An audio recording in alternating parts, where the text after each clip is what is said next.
Welcome back to channel. Malaikottai Vaaliban 6:30 രാവിലത്തെ show കാണാൻ വേണ്ടി തന്നെ വന്നിട്ട് പടം കണ്ട അഭിപ്രായം പറയാം. അപ്പോൾ സിനിമയൊക്കെ കണ്ട് ഞാൻ വീട്ടിലെത്തി.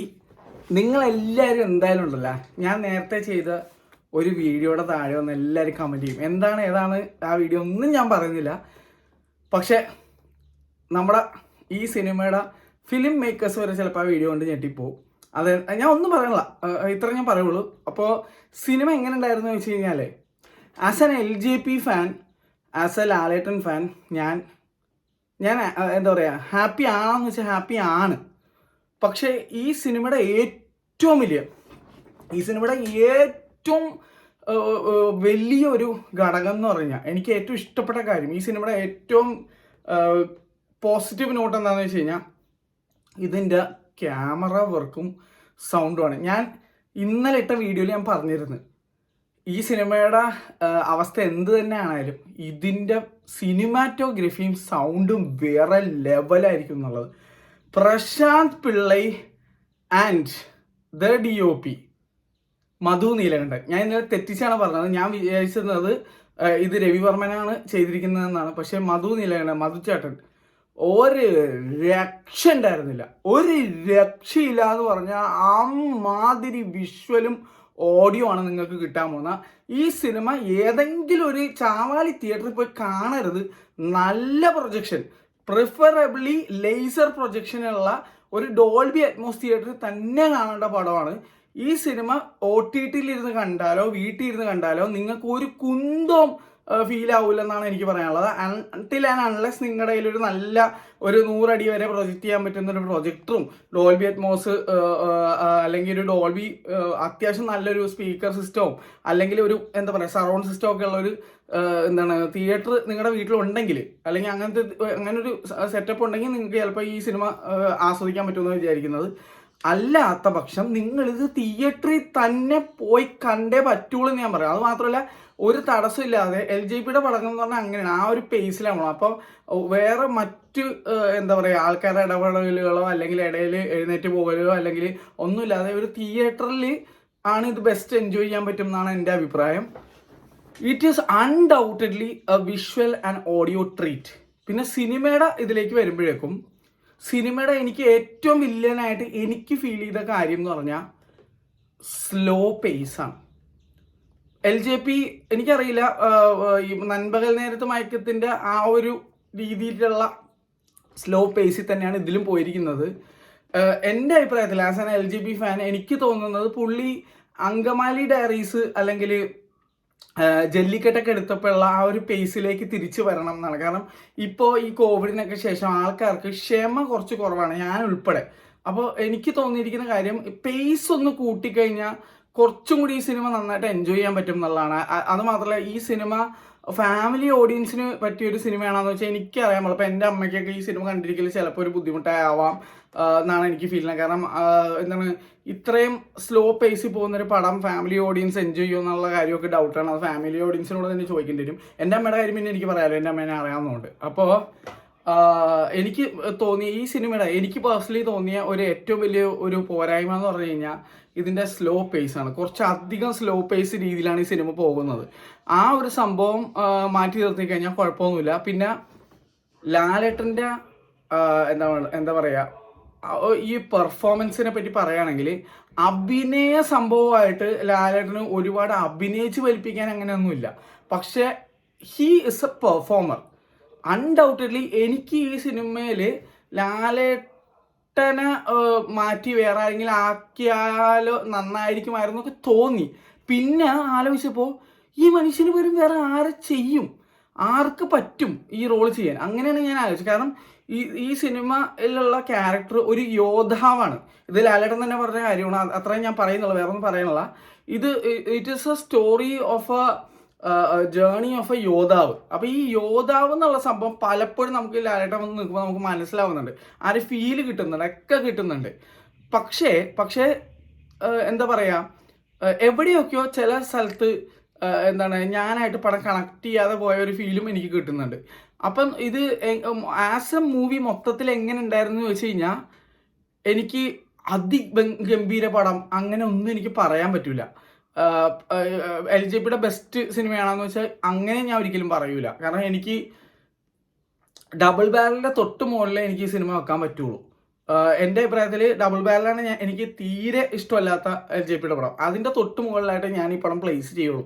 അതിന് എൻ്റെതായ കാരണങ്ങളുണ്ട്. എനിക്ക് എൻ്റെ ആസ്വാദനം ഇത് വെച്ചിട്ടാണ് പറയാം. കാരണം അല്ലാത്ത ഏത് സിനിമ എടുത്ത് നോക്കിയാലും LJPയുടെ ഏത് പടം നോക്കിയാലും എന്താ ഭയങ്കര വേറെ ലെവൽ സീനിലാണ് നിൽക്കുന്നത്. ഈ പടത്തിനെ ഞാൻ വേണമെങ്കിൽ സിറ്റി ഓഫ് ഗോഡിൻ്റെയും കുറച്ചുകൂടി മുകളിലേക്ക് എടുത്ത് വെക്കാമെന്ന് പറയാം. അങ്ങനെയാണ് എനിക്ക് തോന്നിയത്, എനിക്ക് പേഴ്സണലി ഫീൽ ആയത്.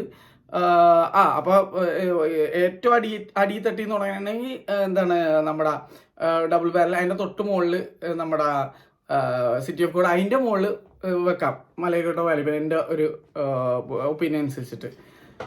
അപ്പോൾ മൊത്തത്തിൽ നോക്കി കഴിഞ്ഞാൽ സാറ്റിസ്ഫൈഡ് ആണ്. കാരണം എനിക്ക് LJPയുടെ കേസിൽ എനിക്ക് തോന്നിയത്, ഞാൻ പറയാം, ആ പേസ്. ലാലേട്ടൻ്റെ കേസിൽ എനിക്ക് എന്താണ് ഡിസപ്പോയിൻമെൻറ്റ്സ് ഒന്നുമില്ല. ലാലേട്ടന് കൊടുത്ത കാര്യം പുള്ളി ഭംഗിയായിട്ട് ചെയ്തിട്ടുണ്ട്. ഈ ഏജിൽ പുള്ളി അത് ചെയ്തിരിക്കുന്നതും വളരെ കൺവിക്ഷനോടെയും വളരെ ഡെഡിക്കേഷനോടുകൂടി തന്നെയാണ്. അതുകൊണ്ട് തന്നെ എനിക്ക് ലാലേട്ടൻ്റെ സൈഡിൽ എനിക്ക് ലാലേട്ടനെ കുറ്റം പറയാനൊന്നും ഇല്ല. കാരണം ജെനുവിൻലി പുള്ളി നന്നായിട്ട് ചെയ്തിട്ടുണ്ടെന്ന് എനിക്ക് ഫീൽ ചെയ്തു. പിന്നെയുള്ള സംഭവം എന്ന് വെച്ച് കഴിഞ്ഞാൽ ഇതിനകത്തുള്ള ലാസ്റ്റ് ഒരു സസ്പെൻസ് എലമെൻ്റ് ഉണ്ട്. ആ സസ്പെൻസ് എലമെൻറ്റ് എന്നെ വളരെയധികം സന്തോഷപ്പെടുത്തി. അതിലൊരു കാരണമുണ്ട്. അത് നിങ്ങൾ സിനിമ കഴിഞ്ഞവരാണെങ്കിൽ, സിനിമ കണ്ടവരാണെങ്കിൽ നിങ്ങൾക്ക് മനസ്സിലാവും എന്തുകൊണ്ട് എന്നെ സന്തോഷപ്പെടുത്തി എന്നുള്ള. അതിൽ വേറെ പേഴ്സണൽ ആയിട്ടുള്ള ഒരു കാര്യം കൂടി ഉള്ളതുകൊണ്ടാണ്. അതാണ് ഞാൻ തുടക്കം പറഞ്ഞ ഒരു കാര്യം. എന്തായാലും അതെന്താണെന്ന് ഞാൻ റിവീൽ ചെയ്യുന്നില്ല. കാരണം ഒരു സസ്പെൻസ് എലമെൻറ്റ് സാധനമായതുകൊണ്ട് റിവീൽ ചെയ്യുന്നില്ല. നിങ്ങൾ തിയേറ്ററിൽ തന്നെ പോയി അത് കണ്ട് ആസ്വദിച്ചാൽ മതി. അപ്പോൾ പടം എനിക്ക് ഇഷ്ടപ്പെട്ടോ എന്ന് വെച്ച് കഴിഞ്ഞാൽ ഇഷ്ടപ്പെട്ടു, എന്നാൽ ഭയങ്കരമായിട്ട് ഇഷ്ടപ്പെട്ടില്ല താനും. പിന്നെ ഇത് എൻ്റെ അഭിപ്രായത്തിൽ ഇതൊരു family oriented type of movie അല്ല എന്നുള്ള ഒരു അഭിപ്രായം എനിക്കുണ്ട്. അപ്പോൾ പക്ഷെ എന്നാൽ ഇത് തിയേറ്ററിൽ എൻജോയ് ചെയ്യാതെ പറ്റേയില്ല. അങ്ങനത്തെ ഒരു ടൈപ്പ് ഓഫ് ഒരു കോംപ്ലിക്കേറ്റഡ് സീനിലാണ് ഈ സിനിമ പോകുന്നത്. കാരണം ഈ സിനിമ എൻജോയ് ചെയ്യണമെങ്കിൽ നിങ്ങൾ തിയേറ്ററിൽ കാണേണ്ടി വരും. പിന്നെ പെർഫോമൻസ് വൈസസ് നോക്കിക്കഴിഞ്ഞ് കഴിഞ്ഞാൽ ഹരീഷ് പേരടിയുടെ ക്യാരക്ടർ എന്താണ്, പുള്ളിക്ക് ഇതിനകത്തൊരു മേജർ റോൾ ഉണ്ട്. അതെന്താണ് ഏതാണെന്നൊക്കെ നിങ്ങൾക്ക് സിനിമ കാണുമ്പോഴേക്കും മനസ്സിലാവും. പിന്നെ ദാനിഷ് സേഠ്, നമ്മുടെ കരൺ ജോഹറിൻ്റെ കോഫി വിത്ത് കരൺ ഉണ്ട്, അതിൻ്റെ കഴിഞ്ഞ സീസണിലെയും ഈ സീസണിലെ ലാസ്റ്റ് എപ്പിസോഡ് കണ്ടിട്ടുണ്ടെങ്കിൽ നിങ്ങൾക്ക് മനസ്സിലാവും. കോഫി അവാർഡ്സ് എന്ന് പറഞ്ഞ എപ്പിസോഡിൽ ദാനിഷ് സേഠിനെ കാണിക്കുന്നുണ്ട്. ദാനിഷ് സേഠ് ഒരു കൊമേഡിയനാണ്, ഒരു റോസ്റ്ററാണ്. പുള്ളി roasting type of comedy videos ചെയ്യുന്ന ആളാണ്. പിന്നെ കന്നഡ ഫിലിം ഇൻഡസ്ട്രിയിലൊക്കെ പുള്ളി വർക്ക് ചെയ്തിട്ടുണ്ട്. അപ്പോൾ ദാനിഷ് സേഠിനെ എനിക്ക് സത്യം പറഞ്ഞ സിനിമയിൽ ആദ്യം മനസ്സിലായില്ല ദാനിഷ് സേഠാണെന്നുള്ള. അതിനകത്തൊരു മീശ പഠിച്ച് തല വടിക്കുന്ന സീനുണ്ട്. അപ്പോഴെനിക്ക് മനസ്സിലായത് ദാനിഷ് സേഠാണെന്നുള്ളത്. അതുവരെ എനിക്ക് മനസ്സിലായില്ല. പിന്നെ അതുപോലെ തന്നെ ഇതിനകത്ത് സൊണാൽ കുൽക്കർണി അഭിനയിച്ചിട്ടുണ്ട്. പുള്ളിക്കാരിയുടെ ഡാൻസ്, പുള്ളിക്കാരി ഒരു മറാഠി ആക്ട്രസ് ആണ്. പുള്ളിക്കാരിയുടെ ഡാൻസ് കിഡിലിനായിരുന്നു. പിന്നെ അതുപോലെ ഇതിനകത്തൊരു കപ്പിൾ ഡാൻസ് ഉണ്ട്. അവരും എന്താണ് പ്രൊഫഷണൽ ബെല്ലി ഡാൻസേഴ്സാണ്. അവരുടെ ഡാൻസ് കിഡിലിനായിരുന്നു. പക്ഷെ ആ പാട്ട് എനിക്ക് അത്രയ്ക്ക് അങ്ങോട്ട് ഞാനായിട്ട് കണക്ട് ചെയ്യില്ല. ഈ സിനിമയിലെ പാട്ടുകൾ സിനിമ കണ്ടുകൊണ്ടിരുന്നപ്പോൾ കുഴപ്പമൊന്നും ഉണ്ടായിരുന്നില്ല. പക്ഷെ എന്നാലും ഇൻഡിവിജ്വലി ഓർത്തിരിക്കാൻ പറ്റുന്ന ടൈപ്പ് ഒരു പാട്ടൊരു ലെവലായിട്ട് എനിക്ക് ഫീൽ ചെയ്തില്ല. പാട്ടായിരുന്നു ഇതിനകത്ത് എനിക്ക് ഏറ്റവും വലിയ ഡിസപ്പോയിൻമെൻ്റ് എന്ന് എനിക്ക് പറയാൻ പറ്റുള്ളൂ. പാട്ടുകൾ സിനിമ കണ്ടുകൊണ്ടിരുന്നപ്പോൾ അത് ഒരു മോശം ഒരു സീൻ എനിക്ക് ഫീൽ ചെയ്തില്ല. കാരണം പാട്ടുകൾ വളരെ ലിമിറ്റഡ് ആയിട്ട് യൂസ് ചെയ്യുന്ന ഒരാളാണ് LJP. അതുകൊണ്ട് തന്നെ എന്താണ് വെറുപ്പിച്ചില്ല. പക്ഷേ ഇൻഡിവിജ്വലി പാട്ടെടുത്ത് കേട്ട് നോക്കുമ്പോൾ എനിക്ക് അത്ര ഇമ്പ്രസീവായിട്ട് ഫീൽ ചെയ്തിട്ടുണ്ടായിരുന്നില്ല. സിനിമയിൽ പാട്ടുകൾ കുഴപ്പമില്ല. അപ്പോൾ എന്തായാലും പിന്നെ ഞാൻ പറഞ്ഞില്ലേ, ഈ സിനിമയുടെ ഏറ്റവും വലിയ ഇതിൻ്റെ ഓജസ്സും തേജസ്സും എല്ലാം ഇതിൻ്റെ DOPയും സൗണ്ടുമാണ്. ഇടിലാണ്. അത് മാത്രം എക്സ്പീരിയൻസ് ചെയ്യാൻ പൈസ മുതലായി എന്നാണ് എനിക്ക് തോന്നിയത്. കാരണം വിഷ്വലി ആൻഡ് സൗണ്ട് സ്റ്റണ്ണിങ്. അതിൽ വലിയൊരു പങ്ക് ഞാൻ ഇന്ന് തിരഞ്ഞെടുത്ത എൻ്റെ തിയേറ്ററിന് പറയാതിരിക്കാൻ വയ്യ. Screen 3 Vanitha Dolby Atmos 4K laser projection വേറെ സീനായിരുന്നു. ലിറ്ററലി തിയേറ്റർ കുലുങ്ങി എന്ന് പറയും. പിന്നെ ലാലേട്ടൻ്റെ ഇൻട്രൊഡക്ഷൻ സീൻ ഞാൻ ഇന്റർവ്യൂലൊക്കെ പറഞ്ഞു കേട്ടത് ഇത് വേറെ ലെവൽ ഇൻട്രൊഡക്ഷൻ അങ്ങനത്തെ രീതി. പക്ഷെ എനിക്ക് അങ്ങനെ ഒരു ഫീൽ എനിക്ക് കിട്ടിയില്ല. ഇൻട്രോ നല്ല ഇൻട്രോ തന്നെ ആയിരുന്നു. പക്ഷേ എന്താ പറയുക, ആർപ്പ് വിളിച്ച് എഴുന്നേക്കാൻ പറ്റിയ അങ്ങനത്തെ ഒരു ടൈപ്പ് ഓഫ് ഇൻട്രോ ആയിട്ടും എനിക്ക് ഫീൽ ചെയ്തില്ല. പക്ഷേ മലയക്കോട്ട വാലിബനിൽ ഒരുപാട് എക്സ്പെരിമെന്റ്സും ഒരുപാട് സംഭവങ്ങളൊക്കെ നടന്നിട്ടുണ്ട്. ഈ സിനിമ കണ്ടപ്പോൾ എനിക്ക് മനസ്സിലായ ഒരു കാര്യം എന്ന് വെച്ച് കഴിഞ്ഞാൽ നമ്മുടെ LJP മച്ചാൻ എന്തായാലും ജാപ്പനീസ് സിനിമകളുടെ ഒരു ആരാധകനാണ്. അക്കീറ കുറുസോയുടെ ഒരു ആരാധകനാണ്. സ്പെഗറ്റി വെസ്റ്റേൺ ടൈപ്പ് ഓഫ് മൂവീസിൻ്റെ ആരാധകനാണ്. ക്വെന്റൻ ടാരന്റീനോ അല്ലെങ്കിൽ ക്ലിൻറ്റ് ഈസ്വുഡ് മോഡൽ ഓഫ് പടങ്ങളുടെ ആരാധകനാണെന്നുള്ള ഒരു കാര്യം എനിക്ക് ഈ സിനിമ കണ്ടപ്പോൾ തോന്നി.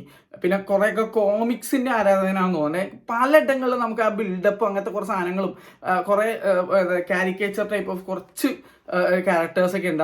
അതൊക്കെ കണ്ടപ്പോൾ എനിക്ക് അങ്ങനെ ഫീൽ ചെയ്ത് എവിടെയൊക്കെയോ പുള്ളി ഇന്റർനാഷണൽ സിനിമയിൽ നിന്ന് ഇൻസ്പയർഡ് ഇൻ ദ സെൻസ് കോപ്പിഡി എന്നല്ല, ചെറുപ്പത്തിൽ പുള്ളി അതൊക്കെ കണ്ടു വളർന്നതിൻ്റെ അതൊക്കെ വളരെ ഇഷ്ടപ്പെടുന്ന ഒരു ആരാധകൻ എന്നുള്ള നിലയിൽ പുള്ളിയുടെ സിനിമയിലേക്ക് അത് കൊണ്ടുവരാൻ വന്ന പോലെ ഒരു ശ്രമം എനിക്ക് ഫീൽ ചെയ്തു.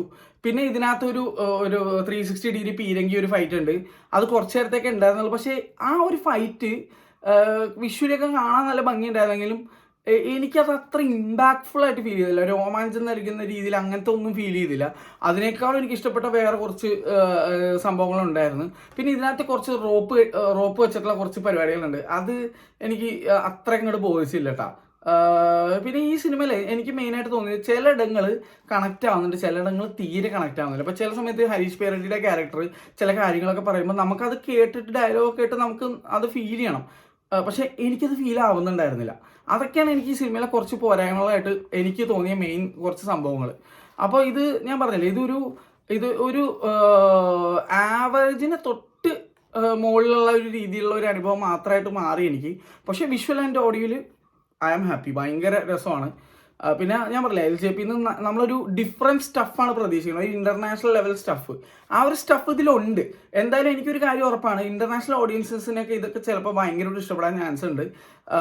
നമ്മൾ LJPയുടെ പടങ്ങൾ എപ്പോഴും കാണണം, അവർ വല്ലപ്പോഴൊക്കെ ചിലപ്പോൾ കാണുള്ളൂ. ചിലപ്പോൾ എനിക്ക് തോന്നുന്നത് അവർ സെലക്റ്റഡ് ആയിട്ട് ചിലപ്പോൾ ചില പടങ്ങൾ കണ്ടിട്ടുണ്ടാവില്ല. അതുകൊണ്ട് ചിലപ്പോൾ ഇതെടുത്ത് ആദ്യമായിട്ടൊക്കെ കാണുമ്പോൾ അവർക്ക് വളരെ ഇമ്പ്രസീവായിട്ട് തോന്നി വരും. പിന്നെ തീർച്ചയായിട്ടും ഈ സിനിമ പല ടെക്നിക്കൽ കാര്യങ്ങൾക്ക് ഒരു ബെഞ്ച് മാർക്കായിട്ടും മലയാള സിനിമയിലുള്ള ടെക്നിക്കൽ കുറേ സംഭവങ്ങൾക്കായിട്ട് ഇതൊരു സ്റ്റഡി മെറ്റീരിയലായിട്ട് യൂസ് ചെയ്യാൻ പറ്റുന്നൊരു പടമാണ്. അങ്ങനെ കുറേ സംഭവങ്ങൾ പ്രത്യേകിച്ച് ഇല്ല യൂസ് ചെയ്തിരിക്കുന്ന കളർ ടോൺസ്, ആ ഒരു വൈബ്രൻ്റ് ആയിട്ടുള്ള കുറേ വൈഡ് ഷോട്ടുകൾ, അങ്ങനെ കുറേ സാധനങ്ങളുണ്ട്. അപ്പോൾ അതൊക്കെ എന്തായാലും ആൾക്കാർ ഇഷ്ടപ്പെടും. അതൊക്കെ ആൾക്കാർ ഒരു പഠന മെറ്റീരിയലായിട്ട് എടുക്കുമെന്ന് എനിക്ക് തോന്നുന്നു. അപ്പോൾ ഇതൊക്കെയാണ് എനിക്ക് സിനിമയെ പറ്റി തോന്നിയത്. നിങ്ങൾ തിയേറ്ററിൽ പോയി തന്നെ സിനിമ കാണാൻ നോക്കുക കേട്ടോ. ഇതിൻ്റെ പേസ് മാത്രമാണ് എനിക്ക് എൻ്റെ അഭിപ്രായത്തിൽ ഒരു വില്ലനായിട്ട് എനിക്ക് ഫീൽ ചെയ്തത്. ഇതാണ് എനിക്ക് തോന്നിയത്. പിന്നെ ഇതിൽ ദാനിസേറ്റിൻ്റെ വില്ലൻ ക്യാരക്ടർ ഒരു സൈക്കോ ടൈപ്പ്, ഒരു പ്രത്യേക ടൈപ്പ് വില്ലനാണ്. പക്ഷേ വില്ലൻ എനിക്ക് അത്രയ്ക്ക് ഇങ്ങോട്ട് സെറ്റപ്പായിട്ട് തോന്നിയില്ല. ദാനിഷിൻ്റെ ആ ഒരു ക്യാരക്ടർ എനിക്ക് അത്ര സെറ്റപ്പായിട്ട് ഫീലും ചെയ്തില്ല. അതും ഒരു പോരായ്മയായിട്ടാണ് എനിക്ക് ഫീൽ ചെയ്തത്. ഇതിൻ്റെ ഒരു ആസ്വാദനത്തെ എനിക്ക് കുറച്ച് കുറയാനുള്ള റീസൺ ഇതിൽ വില്ലൻ എനിക്ക് അത്ര ഇമ്പ്രസീവായിട്ട് ഫീൽ ചെയ്തത്. പലപ്പോഴും പുള്ളി ആക്റ്റൊക്കെ ചെയ്യുന്നുണ്ട്, പക്ഷേ എന്നാലും ഒരു പവർഫുൾ വില്ലൻ എന്നുള്ള ഒരു ലെവലിലേക്ക് വന്നതായിട്ട് എനിക്ക് ഫീൽ ചെയ്തില്ല. ഇതൊക്കെയാണ് എനിക്ക് പടത്തെ പറ്റി തോന്നുന്നത്. നിങ്ങളപ്പോൾ സിനിമ കണ്ടവരാണെങ്കിൽ അഭിപ്രായം ഇടുക. മോസ്റ്റ് ഹൈപ്ഡ് അല്ലെങ്കിൽ most anticipated movie of the year ആണ്. പക്ഷേ എവിടെയൊക്കെയോ ഞാൻ ഉദ്ദേശിച്ച എടുത്ത് കിട്ടിയില്ല. എന്നാലും ഞാൻ സാറ്റിസ്ഫൈഡ് ആണോ എന്ന് വെച്ചാൽ സാറ്റിസ്ഫൈഡ് ആണ്. പക്ഷെ ഞാൻ പറയില്ലേ, ഞാൻ പ്രതീക്ഷിച്ചത് ഇത്രയാണെങ്കിൽ എനിക്ക് കിട്ടിയത് ഇത്രയാണ്. അങ്ങനത്തെ ഒരു ഫീലാണ് കേട്ടോ. അപ്പോൾ ശരി, ബൈ.